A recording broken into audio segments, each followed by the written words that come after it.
Hey everyone, welcome to Beach Investing. I'm your host, Andre Angelkovsky. Today we are in the Tales of the Trenches in the Prime Beach House with Jeff Reed. How are you, buddy? Hey Andre, how you doing? Good, man. So here, we're coming back to this house to show you the after effect of this wall that what you've seen before was covered in, what was it, cement? Parging. And what have you done here? Well, staying consistent with the plan of trying to do a loft style renovation, we're trying to restore as opposed to rebuild new. We did the demolition and we came across the original brick from 1895 when the house was built. So we went to an in-depth process of restoring the brick, and the first thing that we did was we ground out all of the joints, and it's called tuck pointing. So we ground out about 3/4 of an inch deep, and once it was all ground, we did a number of different samples in order to come up with the recipe to match up with the old and the new. You can see the new slightly whiter. It'll probably tone down as it dries out over the next couple of days with the furnace on, but after 3 or 4 samples, this is the best that we've had in the last 2 years of all the houses that we've renovated. I'm very proud of this one because you can see that the coarse aggregate sand is proud of the joints, and it's very consistent with the look of the original over here. And so it was quite an in-depth process. After we tuck pointed all of the joints, we pushed in all of the new grout. So by tuck pointing, we cut it out with a grinder. We pushed in the new grout, and then we wiped it away, and a number of other things using a wet sponge and etc. But the net result is it's very, very close.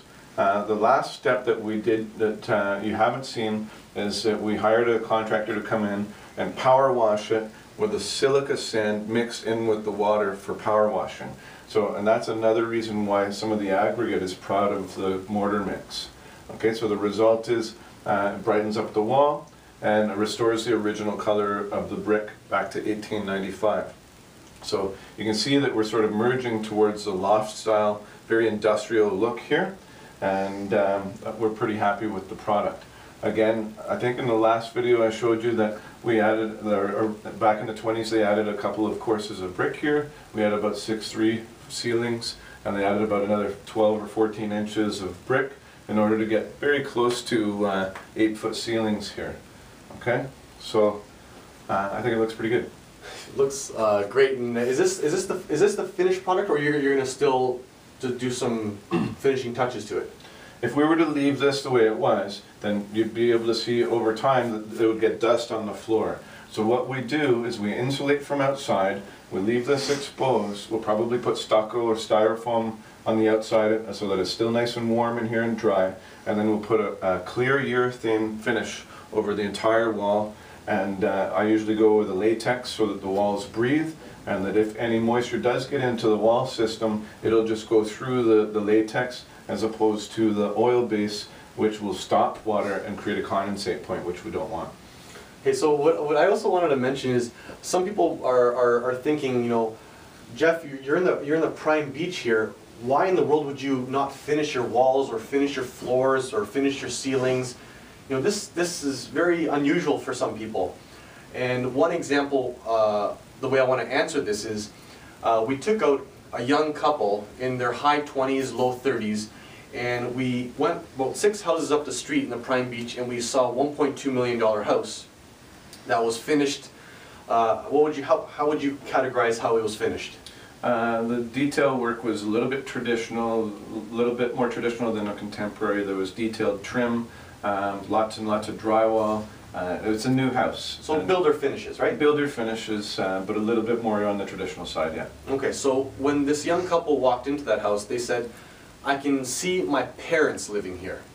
So what that tells us is that when they came over to this house, or another one of Jeff's projects that looked very lofty, they said, this is exactly what we're looking for. So you're catering to that sort of crowd that want to have that sort of character that is still kept within the, you know, within the house, not the sort of brand new builder finishes. So that's what you're going for, and this is just this next stage of, you know, getting closer to the finished product. And I can't wait till I see the finished product, and this is going to be so unique, so special, and you're doing a fantastic job, man. Thank you.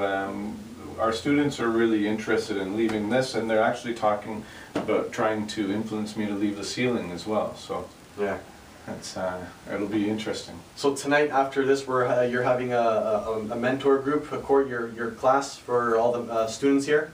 Yeah, yeah. We're going to be meeting on site every 2 weeks, so they're actually able to input and give you know, a little bit of some ideas on the design, and it's interesting because they have a mindset a little bit different than mine, and it's kind of taking me into the younger design types. So we're having some fun. Awesome, man. Yeah. Congratulations. Thank you very Good much. job. Cheers. Thanks, guys.